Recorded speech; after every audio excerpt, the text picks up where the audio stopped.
ಆಸ್ಪತ್ರೆಯಲ್ಲಿ ಇಲಿಗಳ ಕಾಟ ಔಷಧಿಗಳನ್ನು ಶೇಖರಿಸೋದೇ ಬಹಳ ಕಷ್ಟ ಆಗಿದೆ. ಸರ್ಕಾರಿ ಆಸ್ಪತ್ರೆಗಳ ಅವ್ಯವಸ್ಥೆಗೆ ಮತ್ತೊಂದು ಸಾಕ್ಷ್ಯ ಸಿಕ್ಕಿದೆ. ಸರ್ಕಾರಿ ಆಸ್ಪತ್ರೆ ವಾರ್ಡ್ ಒಳಗೆ ಇಲಿಗಳು ಗೂಡು ಕಟ್ಕೊಂಡಿವೆ.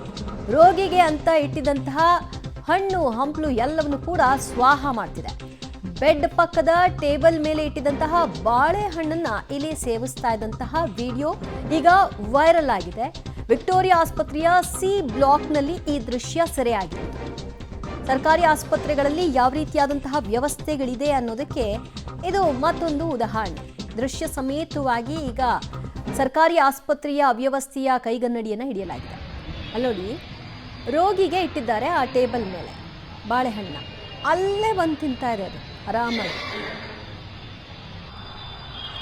ಈಗ ಈ ಥರ ಹಣ್ಣು ಹಂಪಲುಗಳಿಗೆ ಈ ರೀತಿ ವಾರ್ಡ್ಗೆ ಬಂದು ತಿಂತಾ ಇದೆ ಅಂತಂದರೆ ಅದಕ್ಕೆ ಅಂತ ಸ್ಟೋರೇಜ್ ಜಾಗ ಇರುತ್ತಲ್ಲ, ಸೊ ಅಲ್ಲಿ ಇನ್ನೆಷ್ಟು ಔಷಧಿಗಳನ್ನು ಕಟ್ ಮಾಡಿ ಬಿಸಾಕಿರಬೇಡ, ಅಲ್ಲಿಟ್ಟಿರುವಂತಹ ಆಹಾರ ಪದಾರ್ಥಗಳನ್ನು ಎಷ್ಟು ಇವು ತಿಂದು ತೇಗಿರಬೇಡ. ಇದಕ್ಕೆ ಇಲಿಗಳನ್ನ ಹಿಡಿಬೇಕು, ಅವನ್ನ ಸಾಯಿಸಬೇಕು, ಇದಕ್ಕೆ ಅಂತಲೇ ಒಂದಷ್ಟು ದುಡ್ಡು ಸ್ಯಾಂಕ್ಷನ್ ಆಗುತ್ತಲ್ಲ, ಎಲ್ಲಿ ಹೋಗ್ತಾ ಇದೆ? ಯಾವ ಹೆಗ್ಣಗಳು ತಿಂತಾ ಇದೆ? ಇಲಿಗಳು ಹಣ್ಣು ಹಂಪಲು ಆಹಾರ ಪದಾರ್ಥಗಳನ್ನ ತಿಂತಾ ಇದೆ. ಇಲಿಗಳನ್ನ ಹಿಡಿಯೋ ಹೆಸರಲ್ಲಿ ಒಂದಷ್ಟು ದುಡ್ಡುಗಳನ್ನ ಸ್ಯಾಂಕ್ಷನ್ ಮಾಡಿರ್ತಾರಲ್ಲ, ಅದನ್ನು ತಿಂತಾ ಇರೋ ಹೆಗ್ಣಗಳನ್ನು ಹಿಡಿಬೇಕು. ಅವು ವೀಡಿಯೋಗೆ ಸಿಗಲ್ಲ ನೋಡಿ, ಇವುಗಳು ಮಾತ್ರ ವೀಡಿಯೋಗೆ ಕ್ಯಾಪ್ಚರ್ ಆಗಿದೆ.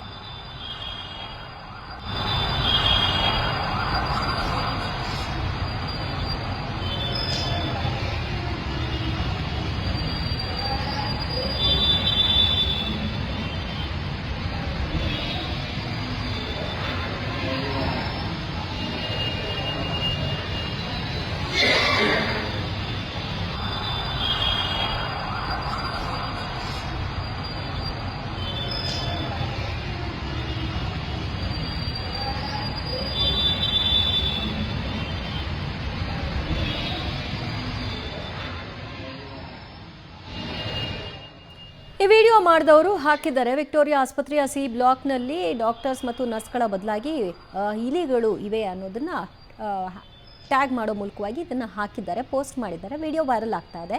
ಆರಾಮಾಗಿ ಬರುತ್ತೆ, ವಾರ್ಡ್ನಲ್ಲೇ ಬಾಳೆಹಣ್ಣು ತಿನ್ಕೊಂಡು ಹೋಗುತ್ತೆ. ಇನ್ ಕೇಸ್ ಗೊತ್ತಿಲ್ಲದೆ ಈ ವಿಡಿಯೋ ನೋಡಿದೆ, ಆ ಬಾಳೆಹಣ್ಣನ್ನು ರೋಗಿ ತಿಂದಿದ್ದರೆ ಏನು ಕತೆ, ಅದೆಲ್ಲೆಲ್ಲಿ ಓಡಾಡಿ ಬಂದಿತ್ತು, ಅದೇನೇನು ತಿಂದಿತ್ತು, ರ್ಯಾಟ್ ಬೈಟ್ನ ಬಾಳೆಹಣ್ಣು ತಿಂದರೆ ಆಗುವಂತಹ ಸಮಸ್ಯೆಗಳು